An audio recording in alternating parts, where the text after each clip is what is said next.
Sa isang iglap lamang, nasawi ang 5 taong gulang na babaeng anak ng isang OFW matapos itong araruhin ng isang sports utility vehicle o SUV dyan sa mataong lugar ng departure area ng Ninoy Aquino International Airport o NAIA Terminal 1 linggo ng umaga.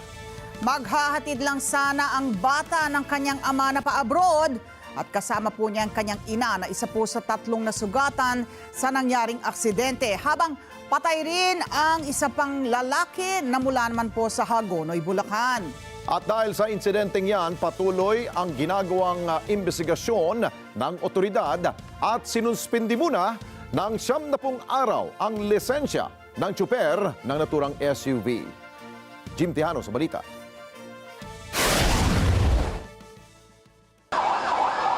Matapos ang nakakagimbal na aksidente sa NAIA Terminal 1 linggo ng umaga, agad pinatawan ng Land Transportation Office o LTO ng 90-day suspension ang lisensya ng driver na si Leo Gonzales na taga Lobo, Batangas.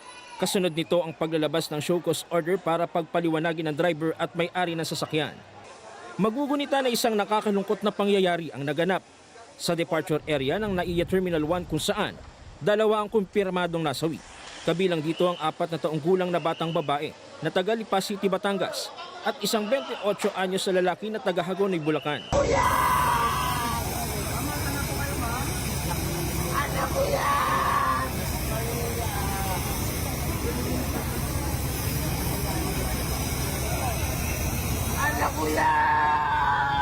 Walang tigil sa pagsigaw at pag-iyak ng ama ng biktima na isang OFW matapos ang kalunos-lunos na sinapit ng kanyang anak. Ang bata pumailalim sa itim na SUV na bumulusok sa labas ng departure area at umararo sa ilang katao linggo ng umaga nitong Mayo 4 ngayong taon. Dahil dito, gumamit na ng forklift para maalis ang sasakyan. Agad ring tinakpan ng puting tela ang bangkay ng batang babae. Ayon sa otoridad, pawang mag-anak ang mga biktima maliban sa isang nasawi.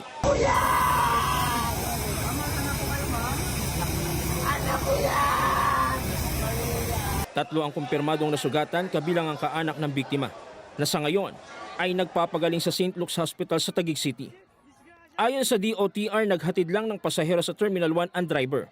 Sa inilabas naman na pahayag ng Land Transportation Office, nagpanik umano ang driver ng SUV matapos na may bigla umanong dumaang sasakyan sa kanyang harapan at imbis na preno, accelerator ang natapakan. Pero sa CCTV, walang nakitang dumaan na sasakyan sa harapan nito. Bagay na patuloy ang ginagawang investigasyon ng mga otoridad kung ano ang sanhi ng insidente. Mag-aalas 4 naman ng umaga nang dumating ang ilang tauhan ng Overseas Workers Welfare Administration o OWA sa Veronica Funeral Home sa Pasay City upang umasiste sa kaanak ng nasawing bata. Kasunod nito ang pagdating ng mismong ama ng biktima at ilan pang kaanak na hindi na muna nagbigay ng pahayag sa media. Pasado alas 5 naman ng umaga nang umalis sa funeral homes ang pamilya para ihatid sa Lipa City, Batangas ang labi ng biktima, kung saan doon nakatak ng iburol. Habang ang labi ng 28 anyos na lalaking patungo sanang Dubai para sa kanyang business meeting, nakaburol na sa Hagonoy, Bulacan. Sa closed circuit television o CCTV ng NAIA Terminal 1 na agad kumalat sa social media, kitang mabilis umabante ang itim na SUV sa harapan ng terminal at saka inararo ang mga tao roon. Sa cellphone video nakuha ng isang netizen, nagkalat ang ilang gamit at bagahe sa harapan ng terminal. Gayon din ang iba pang mga biktima na nakahandusay sa labas ng departure area. Disgrasya, men! Mamaya! Dahil dito, inihayag ni Ramon Ang, chairman ng San Miguel at presidente ng New NAIA Infra Corporation o NNIC, na sasagutin nila ang lahat ng gastusin ng mga biktima.